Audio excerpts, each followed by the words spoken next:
Hi, everybody. This is Beth De Lima, Minneapolis right now, actually. I just finished presenting at the Twin Cities SHRM, and I got a chance to present after Johnny, the president of SHRM International. Wow, is he something else? Just a great speaker and so funny. So today's scenario is the employee went to the emergency room, urgent care, just a regular primary doctor visit. Now remember, everybody, if you go to the emergency room and spend the night, that's a FMLA qualifying event. If you go to the emergency room and just get checked in and leave, that's a CFRA qualifying event. The employee was placed off work for 2 or 3 days, so it's a FMLA qualifying event. We required them to go through the leave of absence process. Well, I assume they're not eligible for FMLA if we're going into ADA at this point, but let's see what the scenario says. We required them to go through the leave of absence process or the indirect process to cover their absences, which would be the ADA conditional designation pending a medical certificate that provides you the length of time that the employee will need to be out. Under the American Disabilities Act, if they're going to be asking for leave as an accommodation, remember ADA is a work regulation, not a leave regulation. In our region, the hospitals do not complete the forms regarding the accommodation or leave of absence. Well, you've got a leave of absence request form that you need the employee make sure that the doctor fills out. It is their job to get the answer to those questions. And if you are in a Kaiser or another health HMO, talk to the doctor's supervisor if you're having conditional challenges.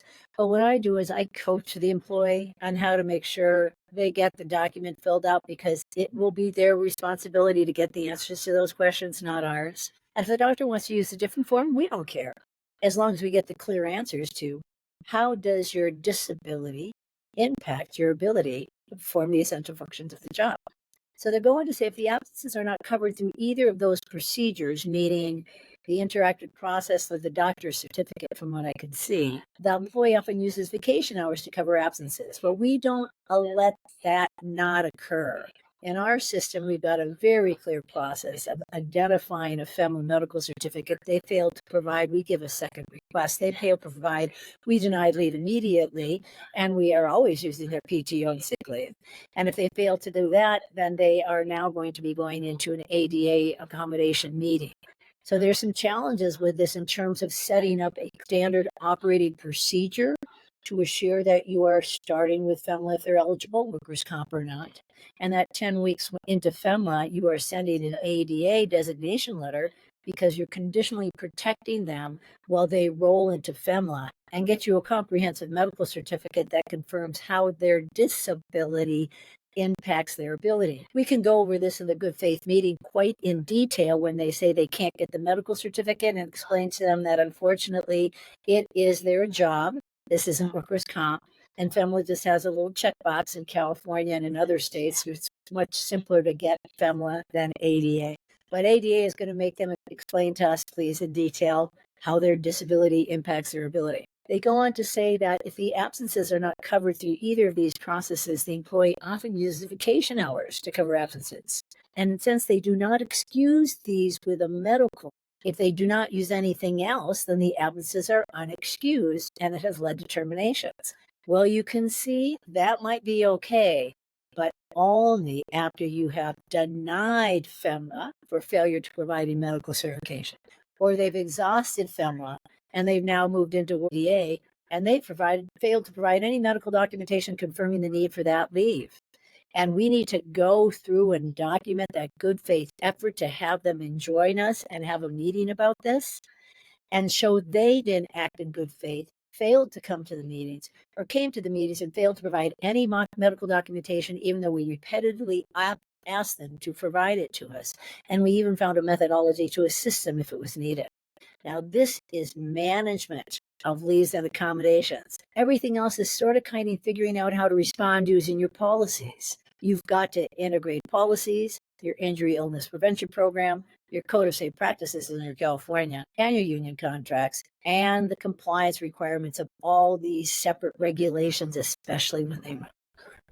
So the question is, should we have validated a medical note from the hospital? No, it's not your job.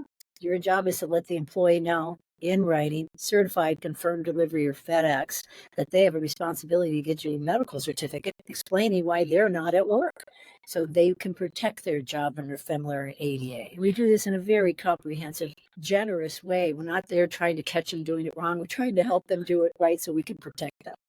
Now, the other statement is not to mention our company does not consider medical notes sufficient to cover absences. Well, they are looking at some lawsuits, so they might want to take a look at those parts. Regardless of what it is on, they push for a medical certification. This is the rule, everybody. If you can understand what the employee is asking for, you don't need anything else. If the note speaks for itself, you don't need anything else. If you can take a workers' comp note and fill out an ADA or FEMLA certificate, you don't need anything else.